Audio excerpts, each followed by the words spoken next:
नाज़रीन, अहम ख़बर अवां खे ॾियूं पिया त सखर में सरकारी ज़मीननि जी अलाटमेंट जी नैब बाक़ायदा जांच शुरू करे छॾी। नैब सखर बोर्ड ऑफ रेवेन्यू जे ऑफिसरनि खे रिकॉर्ड समेत 3 जुलाई ते तलब करे वरितो आहे। नैब इख्तियारनि जे नाजाइज़ इस्तेमालु, गैर क़ानूनी तौर सरकारी ज़मीन जे गैर सरकारी माण्हुनि खे मुंतक़िली ऐं रेवेन्यू रिकॉर्ड में जालसाज़ी जी जांच शुरू करे छॾी आहे।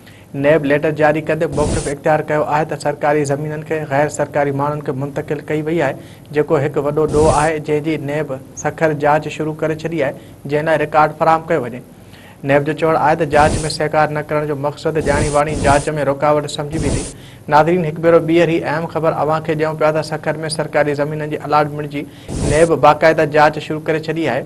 नैब सखर बोर्ड ऑफ रेवेन्यू जे ऑफिसरनि खे रिकॉर्ड समेत 3 जुलाई ते तलब करे वरितो आहे। नैब इख्तियारनि जे नाजाइज़ इस्तेमालु, गैर क़ानूनी तौर सरकारी ज़मीन जे गैर सरकारी माण्हुनि खे मुंतक़िली ऐं रेवेन्यू रिकॉर्ड में जालसाज़ी जी जांच शुरू करे छॾी आहे। नैब लेटर जारी कंदे मौक़िफ़ इख्तियार कयो आहे त सरकारी ज़मीननि खे गैर सरकारी माण्हुनि खे मुंतक़िल कई वई आहे, जेको हिकु वॾो ॾोह आहे जंहिंजी नैब सखर जांच शुरू करे छॾी आहे, जंहिं लाइ रिकॉर्ड फ़राहम कयो वञे। नैब जो चवणु आहे त जांच में सहकार न करण जो मक़सदु ॼाणी वाणी जांच में रुकावट सम्झी वेंदी।